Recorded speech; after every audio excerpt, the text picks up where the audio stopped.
From Governor's Comedy Club in Levittown, this is Sports Bash presented by TicketBash.com. TicketBash.com, where memories are made affordable and where you'll never pay a service fee. Sports Bash is also presented by Ryan Anthony's Heating and Air Conditioning Service, keeping Long Island warm for over 18 years, serving their customers in Nassau and Suffolk with pride, honesty, and integrity. For more information, visit www.liboilers.com. Sports Bash is brought to you by the Embassy Diner, located at 4280 Hempstead Turnpike in Bethpage. Every customer is considered family at the Embassy Diner. Mention Sports Bash and get a free dessert with your meal. By Living Legends Memorabilia and Collectibles in Rockville Center, Long Island's go-to store for sports, entertainment, and political memorabilia since 1996. They're also available for charity auctions. Give Warren a call at 516-826-4000. Mention Sports Bash and get a free autograph photo.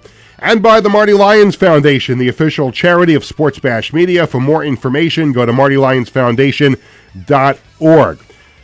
Hi again, everyone. Happy Tuesday. I'm Peter Schwartz. Phone number to call here on Sports Bash is 516-465-3990. Make sure you're subscribing to Govs Comedy Club podcast channel on YouTube, and also follow on Facebook, and of course follow Sports Bash Media at all the usual outlets like X/Twitter, Facebook, and Instagram. Coming up on the show, we'll have the Sports Bash Media poll question of the day and the Living Legends item of the week, but as of right now, we have not received that item of the week, so we probably will have to wait until Thursday to find out what that item of the week is. This segment of Sports Bash is presented by the Embassy Diner in Bethpage, where every customer is considered family. The Embassy Diner, located at 4280 Hempstead Turnpike in Bethpage. Mention Sports Bash and get that absolutely delicious free dessert with your meal. Welcome to the show, everybody. Again, happy Tuesday with you until 2 o'clock live. If you miss any part of the show, it'll be archived on YouTube and Facebook on Governor's Comedy Club podcast after the show. Today is a very special day here on the program. So, as you know, a couple of months ago, we started this new thing on the show called Friends of Peter, and we shortened it to FOP.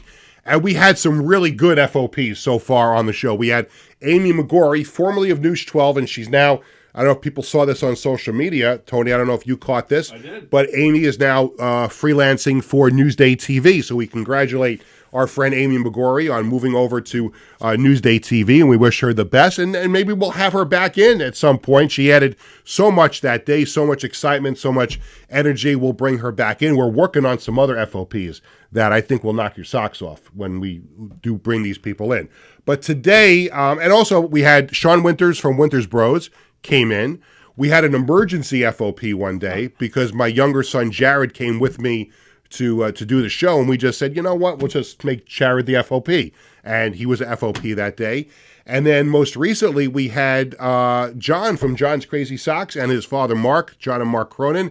They were in today. This guy has been bothering me for months. He goes, I got to come in and do that show with you. I am an FOP, and people around the New York area, you know this guy. He's a frequent phone caller on WFAN, where I also work. I'm sure he's probably called ESPN Radio before as well. I used to work there many years ago. And, of course, he has been one of the most loyal followers of this program. He called into the show when we did it on LI News Radio at the airport, and he's been calling just about every show here. You know him as Rob from Lake Success, but he has a real name. His name is Rob Freed, and we finally made this happen. And you're in here in the studio in the show. Welcome. Peter, first of all, I want to thank you very, very much. Now, you did not, one thing, we're off on the wrong foot here. You did not ask for permission if you could wear that Red Sox hat. Can I wear the Red Sox hat? It's okay. I was busting your chops. Yeah, there you go. And that's a whole other story, how I became a Red Sox fan, and we'll get into it a little bit later on. But I mean, we've been trying to work this day out for a long time, and most people know of you from calling in on the shows, and you've got great takes on all the different sports. But for people who don't know, and I didn't know this until we started connecting on social media, but you are an avid runner. You've run marathons. You're wearing a medal around. You've got the Adelphi track and field shirt on. So I guess let's start with that, about your experience running. You're in great shape. Thank you. For 25 years old, I think you look like you're in great shape. By the way, Was it yesterday or Yesterday, tomorrow? it was yesterday. Yesterday is Rob's birthday, so we have you here a day after your 25th birthday. So thank you very much. You're being way too kind. 64 years old, actually. 64. Wasn't there a Beatles song with 64 in it? Mr. Beatles over there with the Beatles sweatshirt? 64. When I'm 64, wasn't that a Beatles song? It was a great Beatles song. It was a Beatles song, When I'm 64. So now, there it is. Tony quick on the gun. Tony, right thank you. How about that? This is why he's the highest paid producer in the podcast business, right? There you go. Sure, let's go with that. So how did you get into running? And are you still doing it? Oh, God, I run every single day. Every day? Every single day. So, I run to the bathroom every day. Yeah, and that's okay. I run to the bathroom. Here's pretty much, it all started from being an athlete as a kid. Yeah. I played soccer in high school. I was an ice hockey player as well in high school. And 1 year, my senior year, I actually tore my medial collateral ligament playing soccer. Yeah. And after, coming out of the cast in my senior year, my leg was completely kind of like stiff, and I had to rehab it. Right. And the orthopedist said to me, it was the team doctor for the Giants at the time, and I think he just recently retired, Russ Warren. He said I've heard that name, yeah. He said to me, listen, you could start running and, try to build up the quadricep muscles. And within no time, I got hooked, realized I had a talent. And I started really officially running in June, where it was a regular thing, in June of 1980. Wow. So I'm in my 45th so year. Right after the Islanders won their first Stanley Cup. I remember when they won that cup. And, yes, me too. On that Saturday afternoon. And 12-year-old Peter was having a conniption when that happened. It was about 5 o'clock in the afternoon, too. Yes, it was on national television. Yes, CBS television. They showed the game, and I watched it on television, and remember the honking of the horns and all of that stuff. But that's a whole other story. But what happened Rob's was... a Ranger fan, by the way. Let's get that out in the open. But he's been nice. He has not talked. He has not mentioned at all last night or last week. No, listen, the islands have history. They have respect on Long Island, which is where I grew up. So I'm originally from the South Shore. I went to Lawrence High School, and Lyle Alzado came out of that school. In fact, Evan Roberts came out of that school many, many years later. But when I started to run, I realized very quickly I have a talent at this. I mean, in no time. So I initially started out, I went to Adelphi University. And initially, I wanted to be a phys ed teacher. And they won the national championship in college lacrosse last year. They were great in lacrosse back then, too. My good friend, who former New York Saint, when I was the radio announcer for the Saints, is now the head coach, the men's head coach at Adelphi, Gordon Purdy. Okay. And so congratulations again to all of them. I got a chance to go in and see the trophy. The trophy is heavy. Yeah, they're big. Even at Division II, that trophy was unbelievably heavy. It's the same trophy. It is. I came into his office. We did a video interview. We did a Sports Bash Spotlight where I went in there and did an interview with him. And he said, hey, would you like to hold the trophy? I mean, and I've held the Stanley Cup. Okay. The Stanley Cup is hollow inside. It's very, very light. So when you see people raising the Stanley Cup over their head, I didn't know that. And people say, how is it so? How do they just lift it up and like it's very, very light? I've held the Stanley Cup. In fact, maybe during commercial break, I'll pull up a picture of me holding the cup. Excellent. And we'll see if we can get that on the air. But yeah, so this college lacrosse NCAA trophy, it was like solid oak. I mean, I literally, I lifted it up. I lifted it up. Rob, note, and they're heavy. It was hurting my arms. I had to put it down. I don't know how those players lifted it after they won it. But yeah, when I was there, we were Division I in soccer as well as lacrosse. They had some great programs, and ESPN, I remember, was even broadcasting those games way back in the early '80s. But I got on the track team, and I initially started out as a walk-on, and I said, what, I want to, I'm in pretty good shape. Let's see how far I can progress with this. Yeah.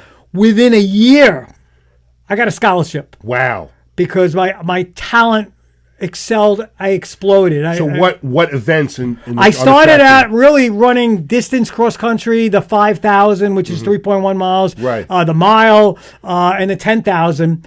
And within 2 years of starting running, in 1980, I entered the New York City Marathon in the middle of cross country.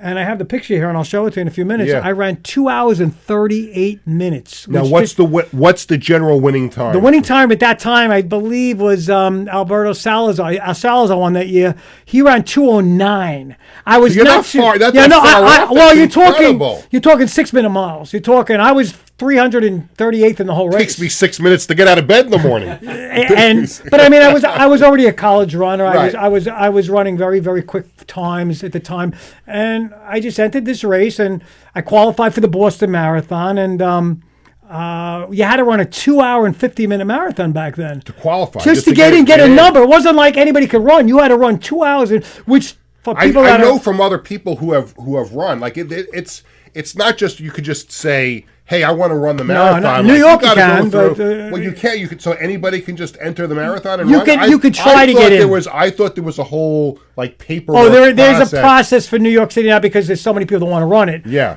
But back in the day, it was open pretty much to anybody. But Boston, you had to run a 2 hour and 50-minute, which is 6 minutes and 30 seconds a mile.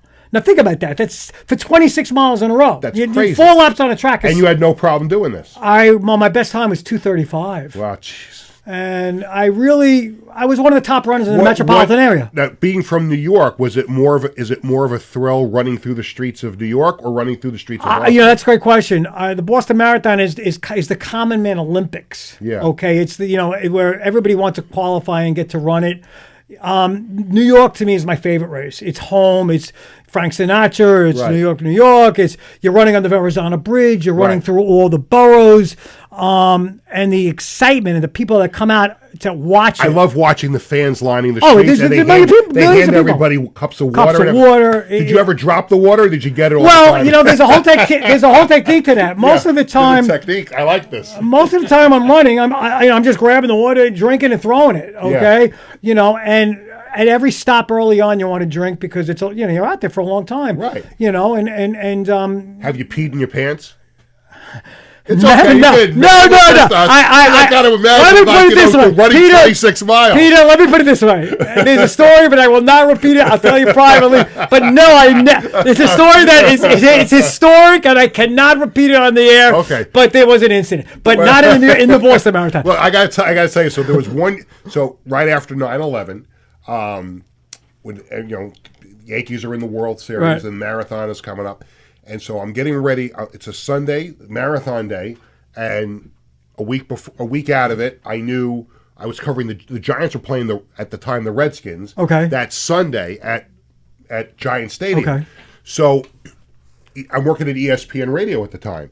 And so the powers that be at ESPN Radio come to me and they say, listen, we know you're covering the Giant game Sunday, but what we would like you to do is we would like you to host a 1 hour show from the start Right. of the New York City Marathon. So you went there then? At the Verrazano Bridge, right? So I'm like, look at this. Look at me. Do you think I know anything about running? Like, why are you asking me to host a show? Like, and they're like, no, you're going to be hosting the show with a marathon expert. There was that lady from the New York Roadrunners Club, and I can't remember her name. She was an avid runner, and she was involved with the New York Roadrunners Club. And I'm going to look it up. What her name was, but she did a lot of the broadcasting around the New York Roadrunners Club and the marathons. She's going to do the show with you. So I'm like, okay. So I start doing research and everything like that. She calls me up and we have a great conversation on the phone. And she says, I just want to let you know that when we do the show, Mayor Giuliani is going to be there at the start. He's coming on the show. That's awesome. Now remember, we're in the middle of the Yankees-Arizona World Series. He's going back and forth between New York and Arizona. He was at Game 6 the night before, flew back overnight to be there at the start of the on the bridge at the bridge. Came on our show. As soon as it was over, he got back on a plane, went back to Arizona for Game 7, which was that night. It was incredible. But the reason I bring this whole thing up is it was an overcast day. And I learned that that's actually not bad for the runners. Like you don't want it to be. Yeah, you want it to be cool. You want to be in the 50s. You want it to be like in the 50s, which was like that. So I take the Long Island Railroad into the city. I go to the headquarters, the hotel headquarters for the marathon. They give you a media shuttle bus that takes you to the start. I wound up. Somebody else was going to New Jersey afterward from ESPN. They were going to drop me off at the Meadowlands. I got a ride home from another reporter. We get there to the start.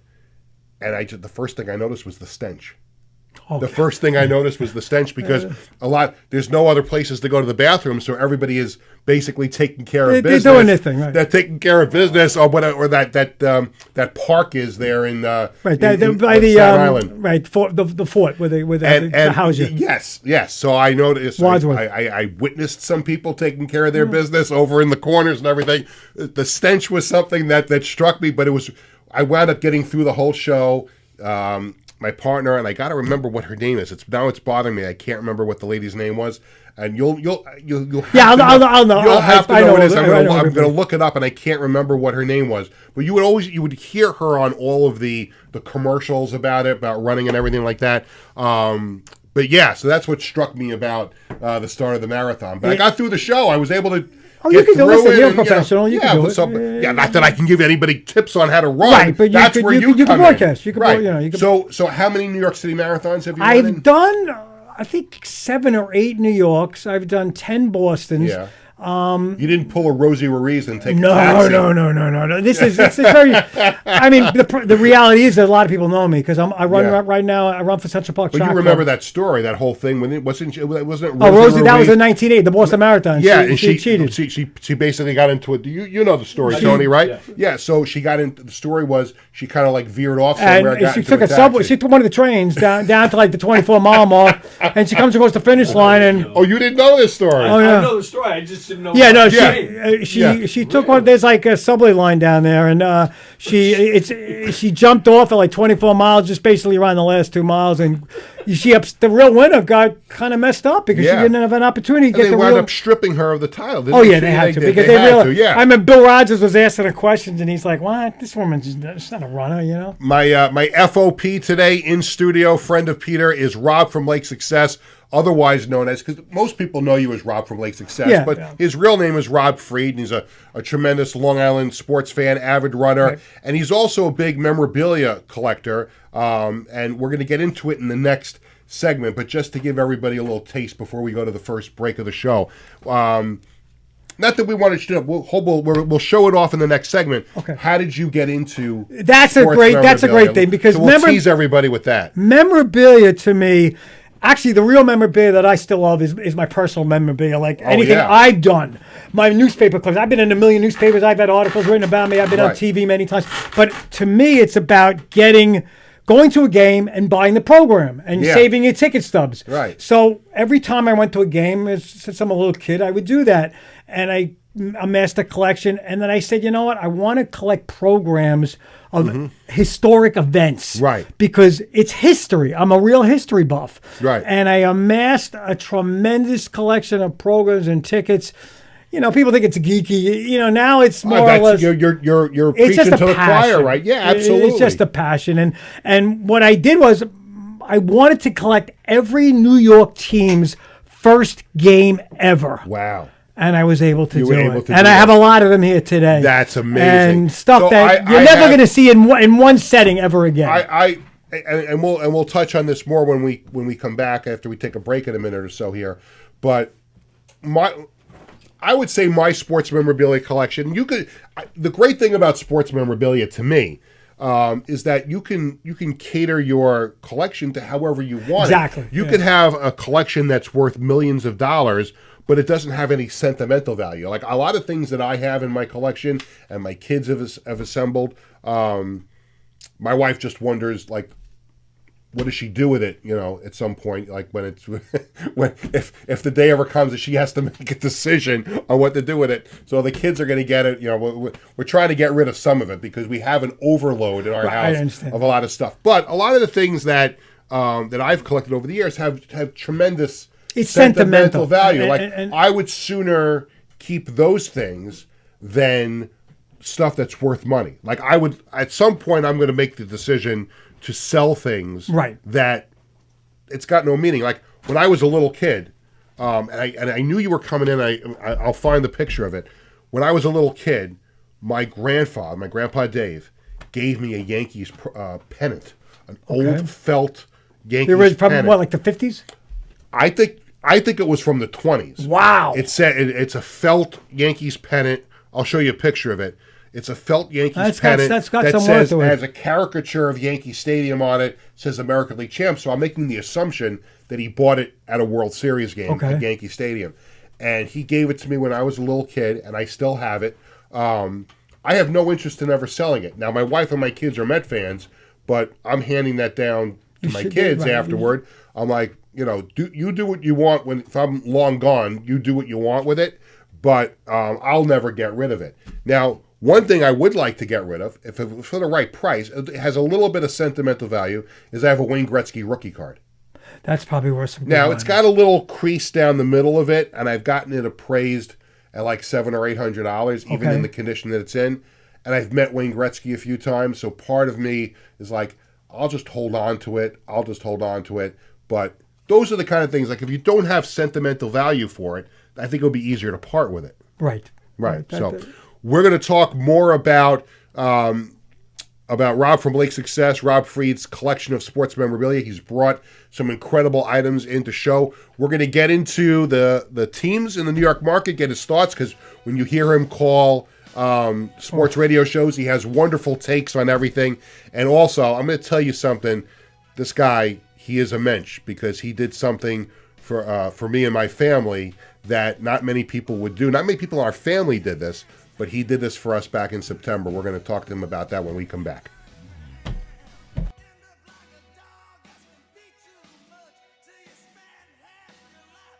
Hi, I'm Peter Schwartz. And I'm Vinny Tickets. We want to take a moment to talk about our fantastic sponsor, the Embassy Diner. Embassy Diner has been a beloved staple in the restaurant industry for over 50 years. And the great thing about it is when you walk through the door, you're not a customer, you are family. Every visit promises to be filled with warmth, love, and respect. And here's an extra treat. If you mention Sports Bash during your visit, you enjoy a free dessert on the Embassy Diner.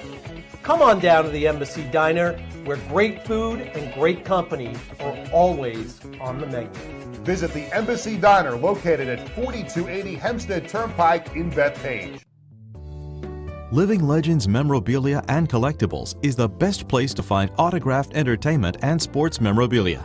We guarantee the authenticity of each and every item in our shop to provide you with quality collectibles anytime you browse our inventory. Our memorabilia includes autographed photos, sports equipment, jerseys, hats, and other paraphernalia from current athletes and legendary sports stars. If you prefer the entertainment industry, we have signed posters, albums, and photographs from classic movie stars and today's celebrities. To give back to our community, we participate in fundraising auctions for local charities. Call us today to request a specific autograph, find a special gift for someone else, or schedule an event. Living Legends Memorabilia and Collectibles.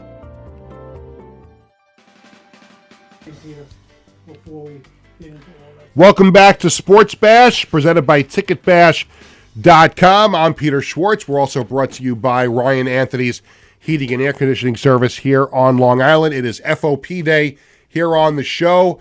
Rob from Lake Success, otherwise known as Rob Freed, an avid runner, but also an avid sports memorabilia collector, is on the show with us right now. There's a picture that we just saw on the show of me with the Stanley Cup. I have to find the picture of me holding the Stanley Cup, but that was at the ESPN 25. When the ESPN turned 25 years old, they had an event at the ESPN Zone, the old ESPN Zone in Times Square. But I have some pictures of me holding the Stanley Cup that I'll find.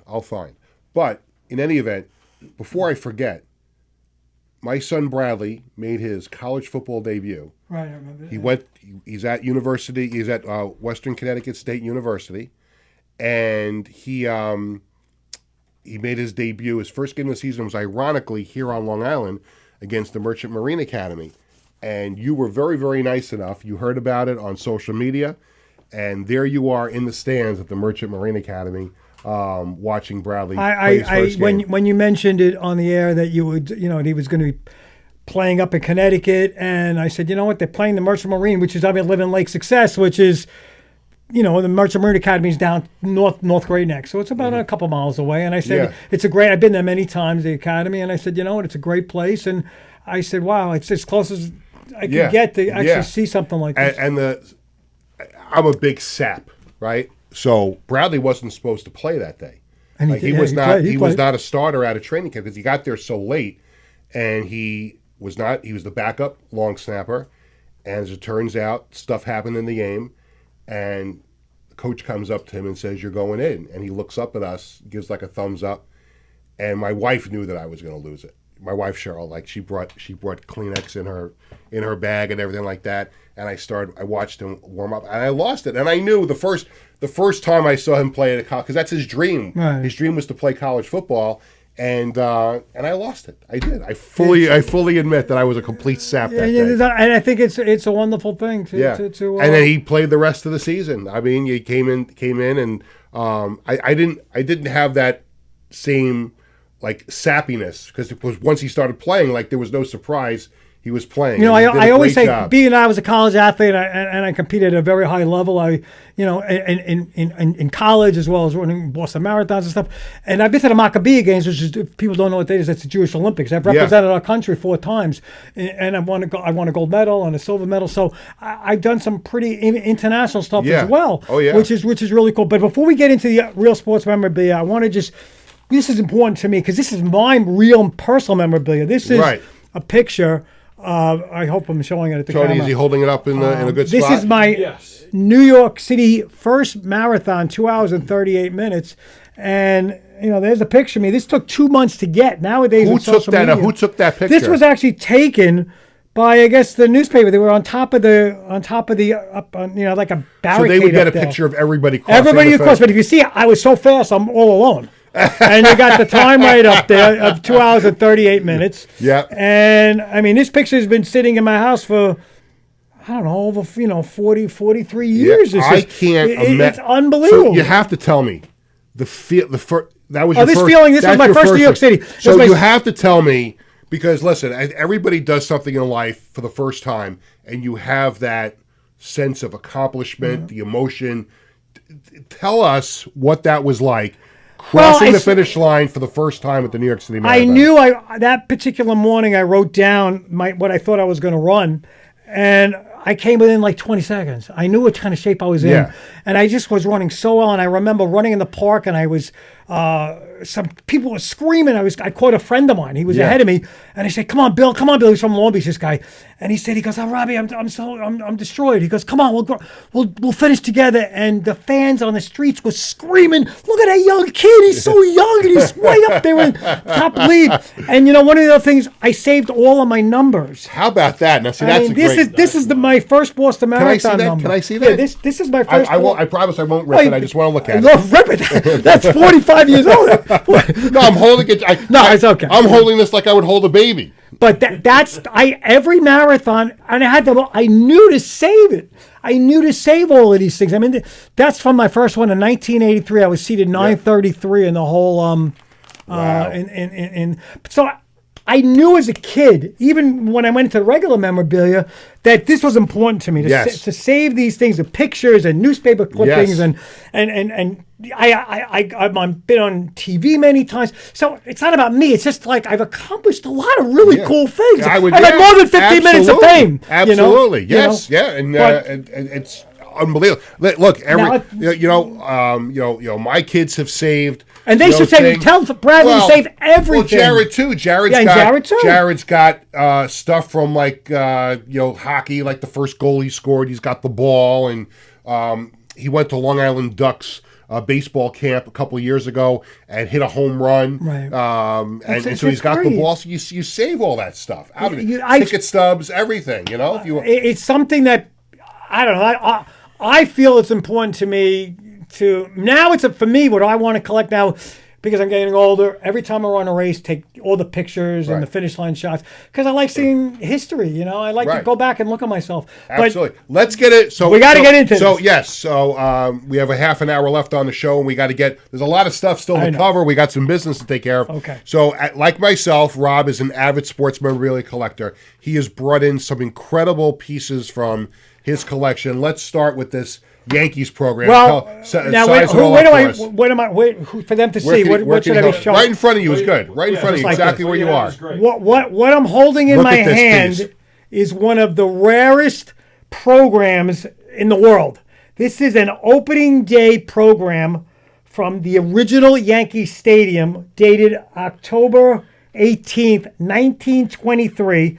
It's in lousy shape because it's, doesn't matter. It's sitting around, but there's only a handful of these that come up on the market. What do we think the parking problem was like that day at the stadium? They had 70,000 people. All those Model Ts, you see the picture from opening day, all the Model Ts. Do you think they had trouble parking their car that day? But there's only a handful of these that exist because people saved them or they got thrown out. And it's just an amazing, fabulous historical item, and any Yankee fan. I'm not a Yankee fan, as you see. I'm a Red Sox fan. Well, he gets 10 demerits. But wait a minute. I have to show something. On top of that, I have an opening day program to Fenway Park. Wow, there you go. So Fenway Park had a second program that was I have to tell you, even as a Yankee fan, I've been to Fenway Park a handful of times. Oh, it's unbelievable, right? I can't wait. My family is absolutely eager to go. We're going to try and find. I think the way to do this is because you got to go to Fenway. My wife and kids, a Yankee game. So as you know, my wife and kids are Met fans. I'm a Yankee fan, so we're trying. The Mets are playing up there this year. Well, we could do that. I've seen the Yankees play there, so I don't mind going to see a Mets Red Sox game. Right. The best way to do it for all of us to enjoy it would probably be just the Red Sox against some random team. Because then this way you can walk around the ballpark and not worry about missing a pitch or two. But the Mets are playing the Red Sox. I think they're playing this up there this year. Maybe that's a Schwartz family vacation during the season. I became a Red Sox fan because of the Boston Marathon in '83. The Red Sox play 11 o'clock on Patriots Day. Yes, Patriots Day. And what happens is when the game unloads, they all come out and watch the runners, and it's a big event. So I've been to Fenway is great. Fenway is just it's the magnificent. ultimate going back in time. Now, and then you want to get some clam chowder at Cask and Flask outside. Flask and Kagan. You feel like you're going back in history when you walk into that. Absolutely. Now this to me, my favorite. This one is big because it's screwed down in a frame. Well, this is my favorite team also in sports. I'm a Giant fan. And Giants football. Giants football. And this particular program is extremely, I don't even know if the Maras own this. This is the actual. If the Maras are watching, let us know. Well, maybe you can make Rob an offer for it. The first program at home on October 18th, 1925 against the Frankfurt Yellow Jackets. So the crazy thing about this program is the day before. Am I allowed to take a look at that? Sure. Absolutely. The day before on Saturday, they look at the condition of that thing. It's immaculate. So it's New York Football Giants versus Yellow Jackets. That was a Frankfurt. They were a Philadelphia-based team. The Polo Grounds, October 18th, 1925. New York All Collegians. That's what they were called. They called themselves the New York All Collegians. That was the original name of the Giants. Member of the National Professional Football League. And how about this? What do you think the price of this was? If you bought it then, Tony, usually pretty good. Back then? Yeah. How much is this program? 10 cents. 15 cents. 15 cents. It's just. And of course, a cigarette ad, which you don't see anymore. To me, this is as far as a piece, an item for me. This is priceless to me. Now with the Knicks.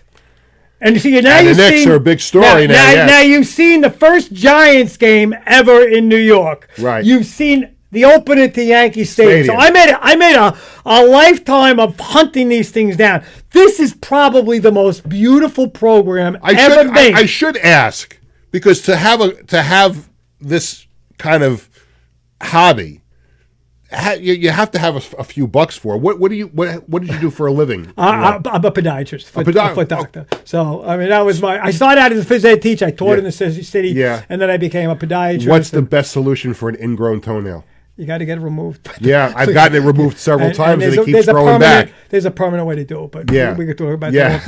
This to me. No, the whole foot. No, I don't want. No, I've had that procedure done to my big toes multiple times in my life, and it keeps coming back. Yeah, the guy. There's a way to do it to permanent. It shouldn't come back. And let me tell you something. And they're painful. It's flipping painful. It is painful. It could be a painful problem. Okay, this program to me, the Knickerbockers started their very first. They opened the NBA, which was originally called the BAA back then, in 1946. They played in Toronto.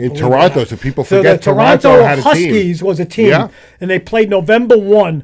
but this is the original opener at Madison Square Garden, and this program... The original Madison Square Garden. Right, this is on 48th Street. This particular program, I love the cover because people don't even know what a Knickerbocker is. It's a Dutch. It's New York. It's Dutch. Right. They were founded by the Dutch. People ask me all the time, and I don't know. A guy looks like Ben Franklin, but he's just a Dutch guy. This, to me, is probably the most gorgeous art program, I mean, in my opinion, because you see a baby Nick sitting on a Knickerbocker on his shoulder, and it says first year, and they played a team called the Chicago Stags back then. 25 cents for this program. I just think the Knicks were really cool. The Garden was great because they made new programs every single night. They see, this is interesting because as the general manager now of the New York Dragons, one of my responsibilities is to produce a program for all 4 of our home games. So the plan is we're going to have a different cover and a different middle 4 pages for all 4 games. So we want people to buy the program every time they come, because then it helps out my bottom line too. Sure. Right? There you go. Businessman now. Isn't that a beautiful cover, though? This is unbelievable. The art cover. I've never seen this. I literally have never seen... There's only a handful in the world. And how about this? This date was November 11th, 1946, which just happens to obviously be Veterans Day, but it's also my brother's birthday, November 11th. So first year, it's a beautiful cover. And, I've always loved the... Even though the artwork's amazing. As a Yankee fan, I searched and I did find a first-year Mets yearbook, 1962. That's a great piece. And the reason why I wanted it was because I loved the baby in the diaper on the cover. So this actually hits a little home here because you've got a young child on top of the Knickerbocker. But I love that. That's something and I know my kids are going to be excited to get, and my wife too, because it's the first Mets yearbook. You didn't happen to bring that with you. I don't. I have it at home, but it's there was a famous artist who wrote those. Yes. He used to work for the Daily News, I believe. He did like the bums and all of that. Now let's get into some hockey. How about some hockey? Now, but this piece right here is let's see if this is it right here. Okay, that's the Mets program. I have the very first Mets program. The first Mets. How about this? Tony's a huge Mets fan. And the ticket stub is in here. I'm not going to obviously open it up, but there's game one. There's a ticket that was scored and actually put in there. I know Tony's going to want to take a look at that. So, this is really a cool piece because it has the ticket in there from game one at the Polo Grounds, and something that I also think is just an important piece of New York. See, you're seeing a lot of firsts here. So this is unbelievable. So 15 cents. And it was Flushing Meadows Stadium, new 1963 home of the New York Mets. Well, that was at the Polo Grounds. They played at the Polo Grounds the first year. But they said the picture of the pictures got flushed. They didn't name it Shea Stadium yet. Here, right. Can Tony hold on to it? Sure, absolutely. Tony, I know Tony's. Now we're talking hockey. Chomping at the bit.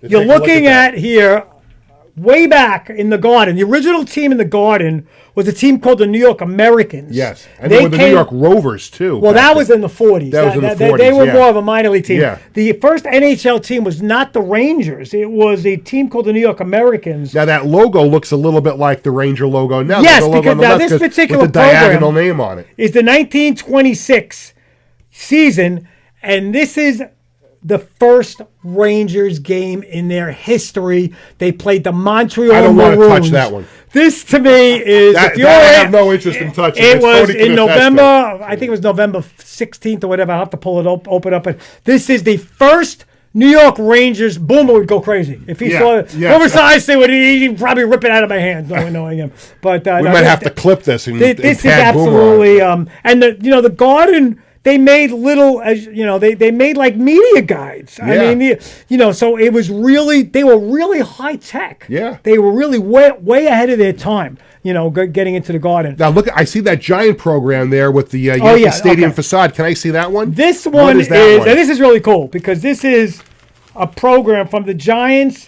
1956 when they won the championship. That was the last NFL championship they won. The interesting thing with this, and Tony, you can look at it too, is that logo, the Giants brought that logo back not long ago to kind of be an alternate logo for the New York Football Giants. Well, this was Giants. the first year they went to Yankee Stadium. They were playing in the Polo Grounds. Yes. And then the Giants gave them the opportunity. But this is really cool.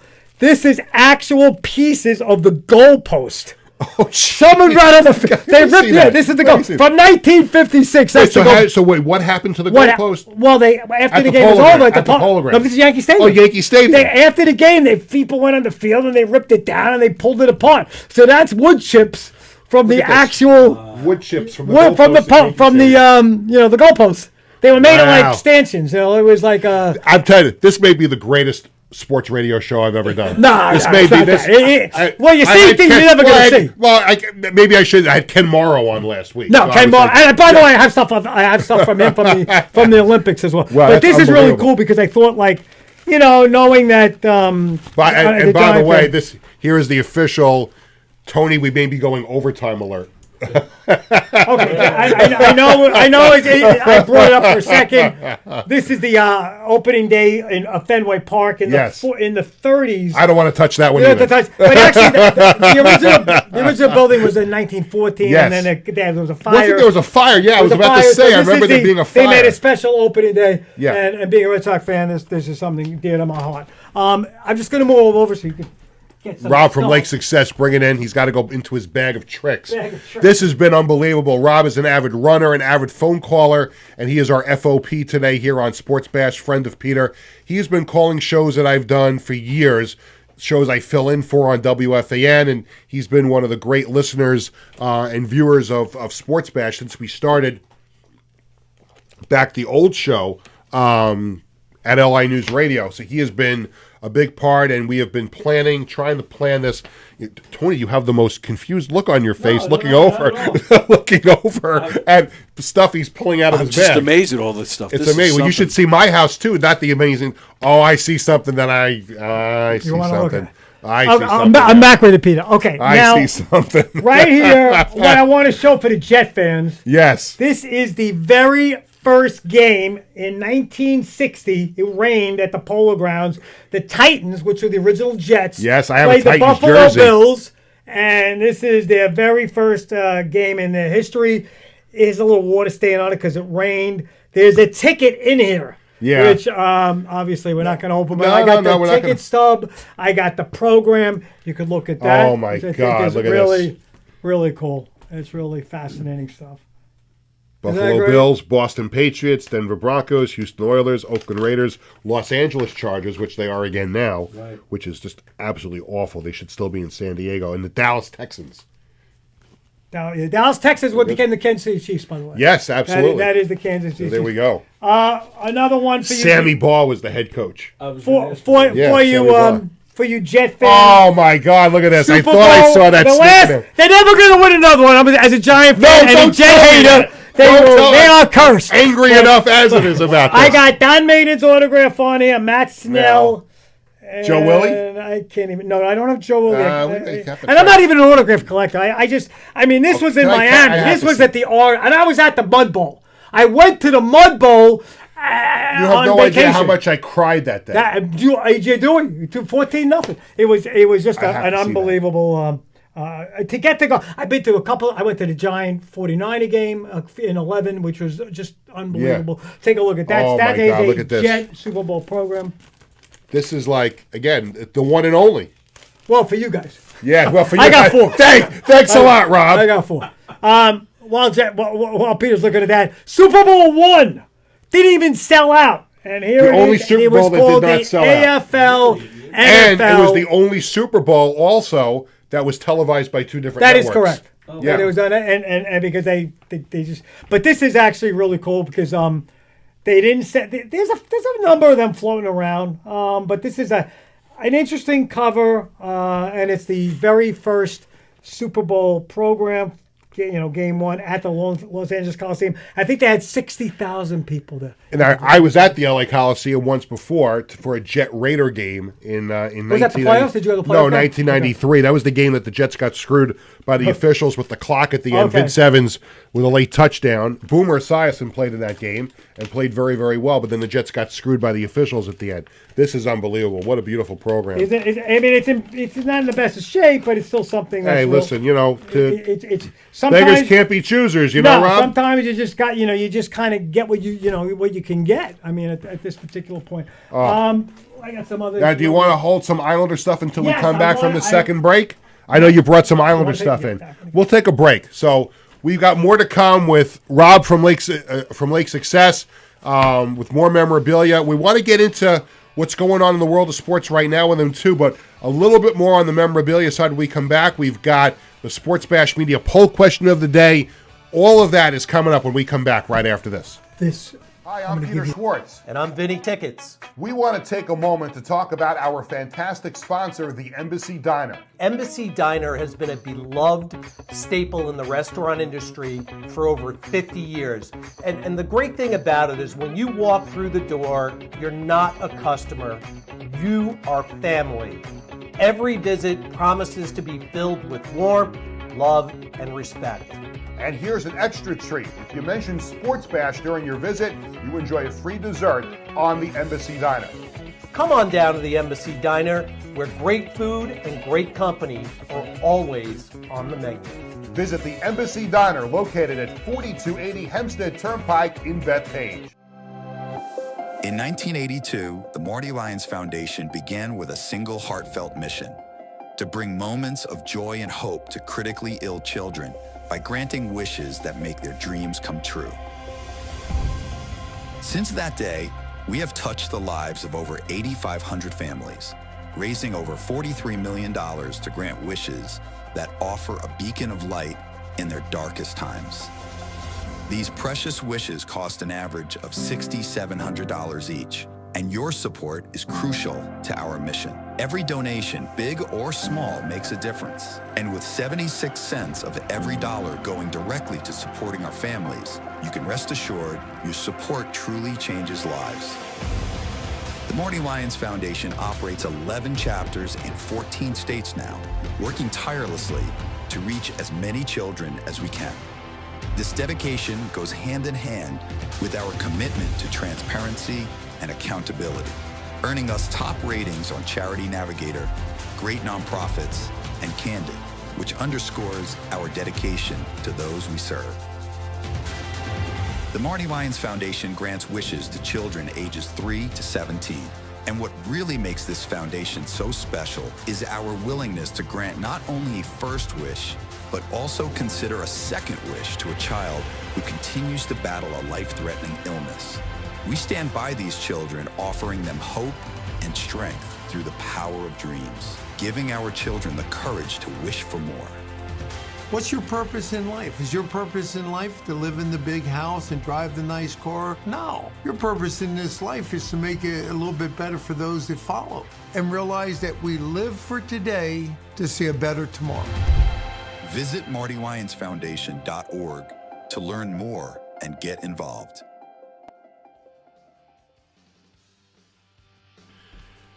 Welcome back to Sports Bash here on the Governor's Comedy Club podcasts channel on YouTube and also on Facebook. 516-465-3990 is the number to call. And this segment of Sports Bash is presented by Ryan Anthony's Heating and Air Conditioning Service, keeping Long Island warm for over 18 years, serving their customers in Nassau and Suffolk with pride, honesty, and integrity. For more information, visit www.liboilers.com. It is FOP Day. Friends of Peter. Rob from Lake Success, otherwise known as Rob Freed, is in, an avid phone caller to sports radio shows here in New York, has called this show many times, and we've been talking about this, I think, for decades. We were going to try and work this out, where Rob was going to come in and bring some of his memorabilia in, and we're going to finish up on the memorabilia and get to some other stuff before we say goodbye at 2 o'clock or a little after 2 o'clock. We're up to some Islander stuff. By the way, before Rob shows off what he's got, I'm going to the Islanders Winnipeg game tonight. If for no other reason, I was invited to go to an event which is terrific. The Islanders do this every year, and I'll be writing a story about it for my Islanders blog on WFAN.com. You'll see it tomorrow. The Islanders are having Women in Sports Night tonight, and they have a very distinguished panel of women who have just tremendous careers in sports. Shannon Hogan, the Islanders host, intermission pre and post game host, is going to moderate it, and they have a who's who of women who have such important roles in sports these days. And we'll recap it on the show on Thursday, but I'll have a story up on WFAN.com tomorrow morning. So Rob, you have some stuff that may be of interest to me. Well, number one, you had Kenny Morrow on last week, and I know with the Olympic hockey, the American team played at Madison Square Garden early February. Days before they tied Sweden. Right, they went to the Garden as a last tune-up game, and the Russians killed them. And this is the program. 10-3. It's a very interesting program. It's got the whole team in there, and this is actually on Madison Square Garden. Did Ranger season ticket holders get the right? No, at that time I wasn't a Ranger. I was a Ranger season ticket holder in the '90s, so I did go to the Cup. I was there. Yeah. But I've probably been to 100 Islander Ranger games in my life, and literally hundreds and hundreds and hundreds of hockey games. Probably more. That's the biggest sport. But you know what? The Islanders did something really interesting in '72. I went to one game at the Coliseum in '72, and the program.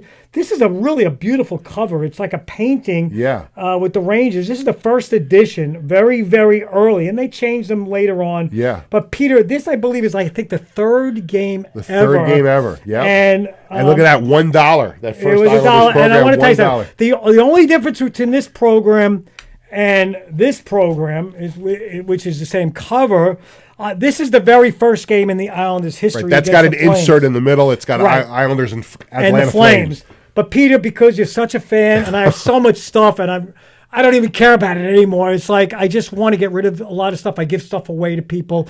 It's just something I get joy out of. Oh, thank you. And I know you're such a fan. This is for you. Oh, wow. 1972, first year. One of the earliest games ever. I don't think they won that game. They probably lost. They lost a lot of games that they first won year. 12 games that year. Oh, my God. Look at this. That is for you. And I really think... oh, by the way, the second page inside the program's got a really nice shot of the old Nassau Coliseum with the white exterior. And they're able to walk around. Yes, and back you're able in to the walk original around. day. You could do that now again because they put it when they did the renovations in 2015 to 17, they took out those red gateway seats. Because it was very tough to walk around. This I found that, and this I was able to recently get. I love this as a Giant fan, and this is really extremely, extremely rare. I don't even know the price on these things, but it's up there. These are the second or third game in the New York Giants' 25 season. One of them is their first win ever. Oh, it was against the Cleveland Bulldogs, and this is these original early ticket stubs. I find everything. I've been very, very lucky. Let me ask you before we get too far ahead of ourselves with about 10 minutes to go in the show. You're an avid New York Giants fan. Right. They're coming off probably one of the worst seasons. Worst seasons in their history. And even for me, and I remember the 70s. And for me as a Jet fan, record-wise, it wasn't the worst season in Jets history. To me, it was not even because of the expectations. But for the Giants, I mean, everything went the wrong way. Now we're into the offseason. The Giants are going to be looking for a quarterback. As a fan, what do you think of what? Well, I'll tell you, and I'm thinking about this. Someone who's, I listen. I'm going to get a little angry now and I get a little ranting. I listen to idiots. Not your stations, I'm not saying. I'm not going to go down that line. I go on X and I see idiots just blah, blah, blah, and I can't. You have to stop talking about Sean Morash. I'm not even talking about him. I'm talking about the people that, Peter, I'm 64. I've been watching the Giants since 1968. I've seen over 50 plus years of this team. I mean, I saw more than half their history, and I think I know enough about football and the Giants' history. Yeah. I do not want Aaron Rodgers. I wanted these guys gone. Yeah. I wanted Dable gone. I wanted Joe Shane. He's horrible. I think he's worse than Dable. Yeah. I will take Sam Darnold, though. Yeah. I will take him if they could get him on the cheap. He's not coming cheap. I know, but you know what? But I still think he's worth it. They maybe should get Hunter as the third pick because they have so many holes. But I think Sam has got the experience. He had 2 lousy games. So what? Yeah. He's ready to produce, and he's a seasoned NFL quarterback. I don't want to take a chance on these young kids. If anything, if I get the next choice would be Russell Wilson. Yep. And then Aaron Rodgers as just 1 year, fill the gap. And if they're lousy, then maybe we get a veteran. That's what you need to do. We get Arch Manning, and I don't know why I'm just. Manning is a Manning. So I want the Jets to get Justin Fields. Well, you can have him. I don't want. I don't want Justin Fields at all. I would take. Well, you remember who Justin Fields threw to in college? Tell me. On the Jets, Garrett Wilson. They played together at Ohio State. Listen, in my opinion, I don't like these two guys. I mean, if Cam Ward, look, the fact that they beat I'm not the Colts, sold on either one of those two and the guys. fact I that actually they like that guy that's moving up the charts right now. Is it the Ole Miss they quarterback. can take him in the second round. I mean, you know, go get Hunter, and I think he could be a cornerback, a wide receiver. Yeah. I mean, if I'm the general manager, I go for Sam Darnold. If you can't get him, then you go for Russell Wilson, sign him for 2 years, and Rodgers, give him incentives. Yeah. Let him have a lot of incentives. Let him prove himself. He'll want to play. And the most important thing is he can't run the team. It's Dable's last shot. He's not going to let him. If they bring him in, this is it after this year. I mean, If it blows up again. You know, this is it. This is it for these guys. So I want to get to the Sports Bash Media poll question of the day, and on the subject of memorabilia. It is presented by Living Legends Memorabilia and Collectibles in Rockville Center, Long Island's go-to store for sports, entertainment, and political memorabilia since 1996. They're also available for charity auctions. Give Warren a call at 516-826-4000. Here is the question. We'll go around the room, get their thoughts on it, as we usually do here on the show. We're approaching the NHL trading deadline, and here's the question as I get ready to go see my Islanders take on Winnipeg tonight at the, I almost said Nassau Coliseum, at UBS Arena. Should the Islanders trade Brock Nelson at the trading deadline? He is due to be an unrestricted free agent, and the Islanders really can't afford to make the same mistake that they did when they let John Tavares walk for nothing. They could have traded him at the deadline. Should the Islanders trade Brock Nelson? Let me start with Tony, who is an Islanders fan. Tony, should the Islanders trade Brock Nelson and start the rebuild? Exactly what you said. You know, get rid of him, get some young, and then maybe even go after him. I think they'd get a season's haul. Over. They could bring him back after right, the season's that's what I'm over. saying, yeah. And they can get a haul. I've heard that they could get a first-round pick, a player that can step in right away, and a prospect. And if you can do that, I think, Rob, if you're the Islanders, I know you're not an Islanders fan. Did the Islanders trade Brock Nelson? You know, the Islanders, they're real. After watching them the last two games, I went to the game at the Coliseum with the Rangers and the Coliseum, the Guard, UBS, and I mean the Rangers just dominated. Yeah, I mean even though the Islanders played better that game than they did, you know. It's like talking to Wiz. I asked him a question, he goes off on a tangent. No, but should last the Islanders night trade Brock Nelson? Then they're sellers. I mean, I think they should be. Then get rid of them. You can always bring him back. Listen. If he's a free agent, you can bring him back. I think. Listen, I'd hate to see him put another jersey on, but you have to think about the long term. Peter, they're not making the playoffs. So you got to be honest. No, I'm not disagreeing with you. I'm just saying is that to hold on to him with the hope that you're going to get him to sign, unless he's already agreed to an extension. But you just hold off on that extension until after the season. Get something for him now. I agree. Yeah. And getting as far as the Rangers go, I must say I'm really impressed with the way they're playing now. They found themselves. Yep. You know, Back-to-back hockey 4-0 get hot at the right time.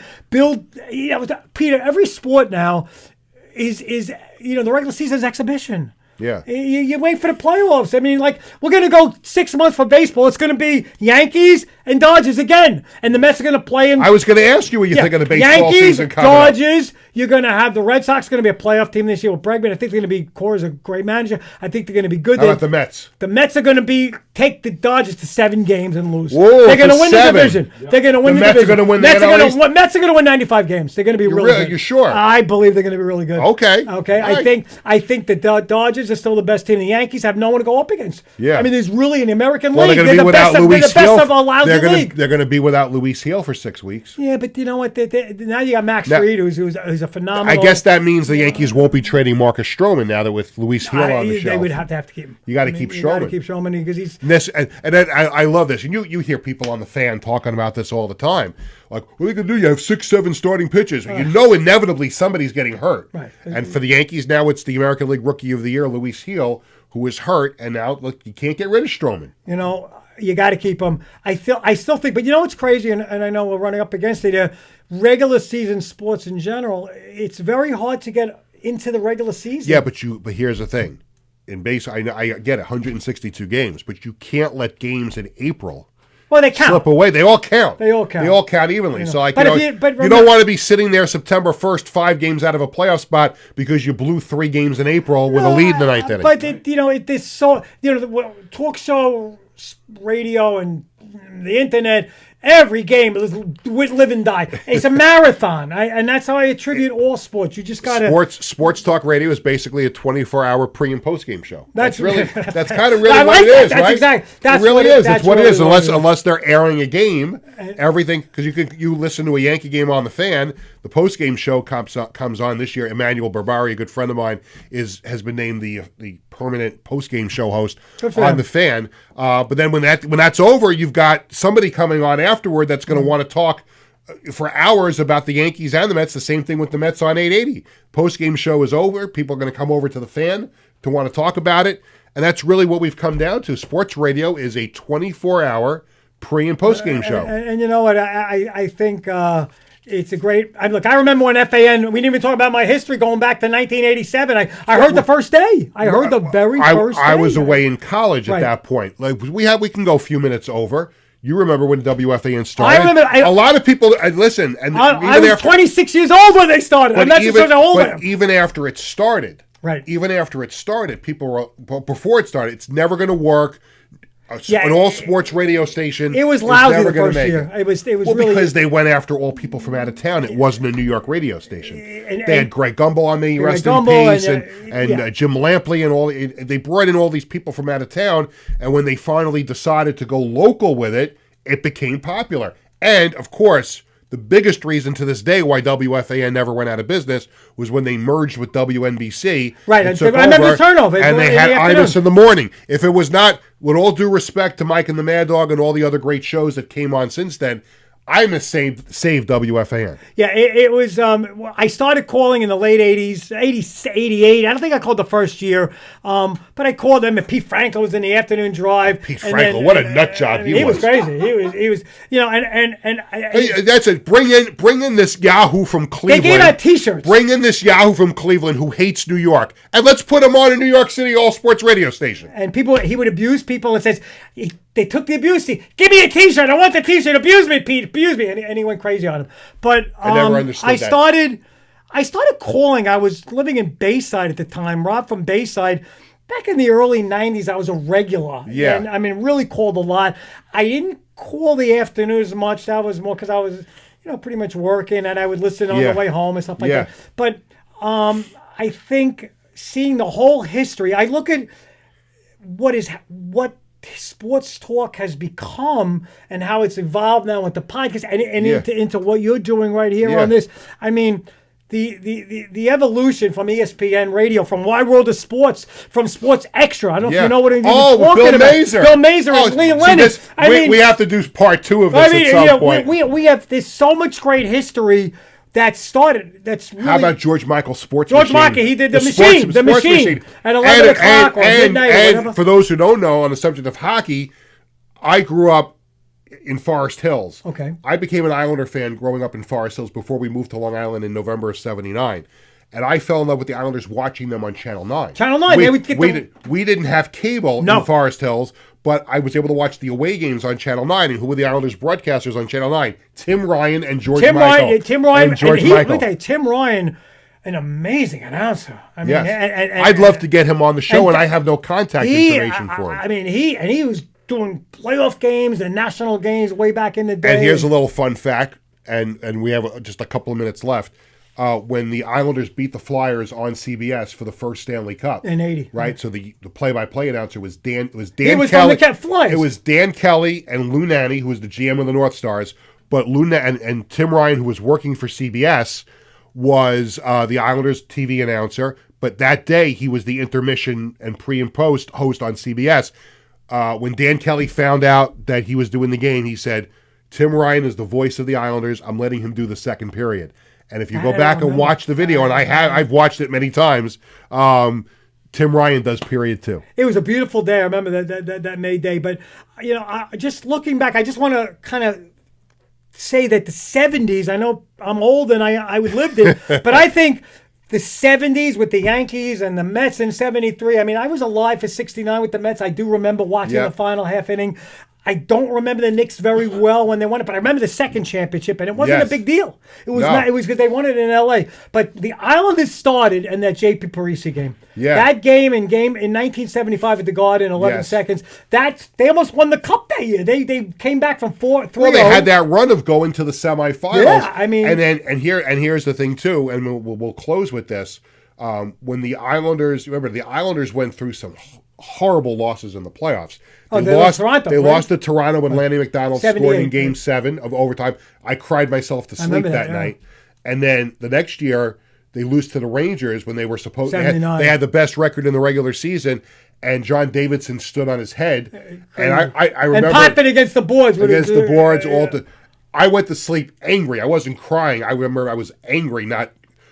And then the following year, 79-80, when the Islanders won the Cup, if you remember, they started out the season very slow. Dennis Potvin got hurt. He missed a whole bunch of games. And the Islanders were kind of stumbling in the middle of the pack. But coming off of finishing with the best record in the NHL. And then on the same, so they get Butch Goring comes over in the trade. He basically was but before that, he was like McTavish coming to the Rangers. He came with 7 games to go in the season. But before that, then on a Saturday afternoon against Detroit, and here's what turned the season around. Dennis Potvin came back from injury. On the same day, Ken Morrow made his Islanders debut after they won the USA won the gold medal. They get Butch Goring. They get into the playoffs. They go on a steamroll and beat the Flyers. I will say this, and I've heard this from a lot of people.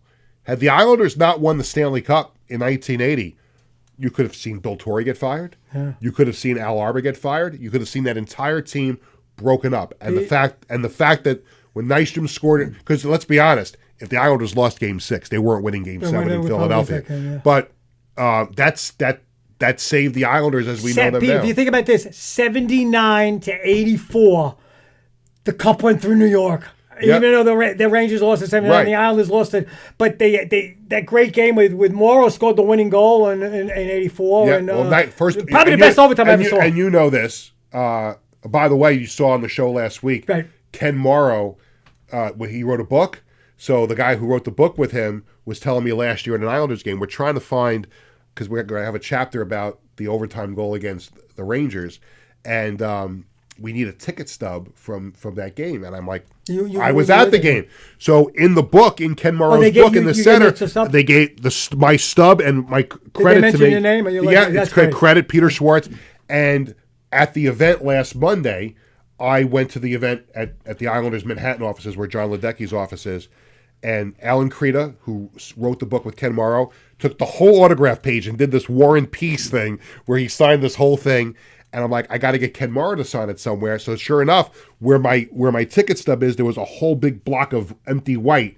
And that's where he signed it. And he said, thanks for the stub, which was pretty cool. You know what? Listen, this to me... it was one of the coolest things I've ever I will say, this to me, Peter, was just a blast. I mean, doing this, talking We'll do it again. We'll have part 2. We could just reminisce about sports history, and that's something if you can learn how to run the board, you could fill in for Tony one day.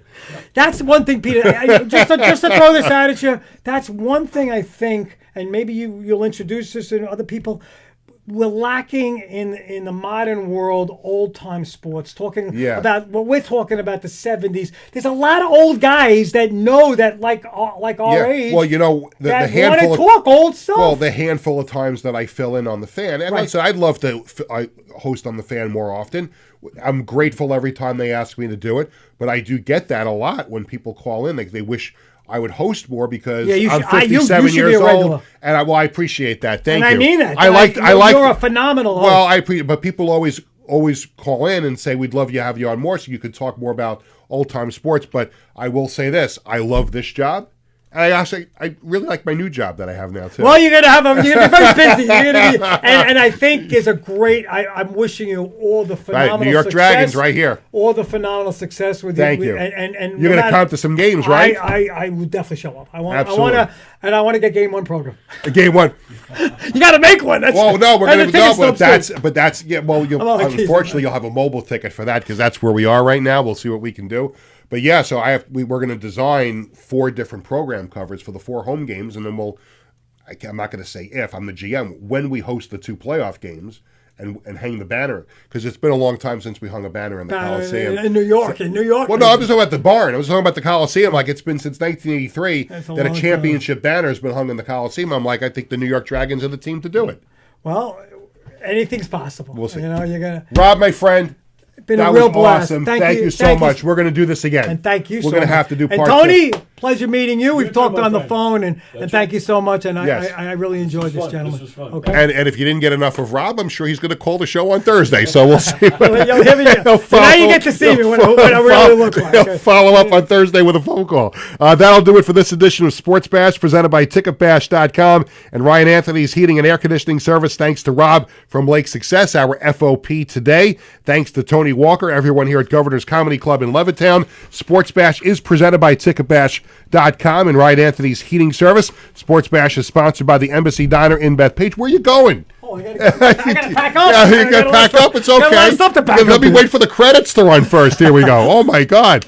By Embassy Diner in Bethpage, Living Legends Memorabilia, the Marty Lyons Foundation, and we thank you very much for watching and listening. For our entire crew, this is Peter Schwartz saying thank you for watching. Sports Bash returns Thursday at 1 o'clock.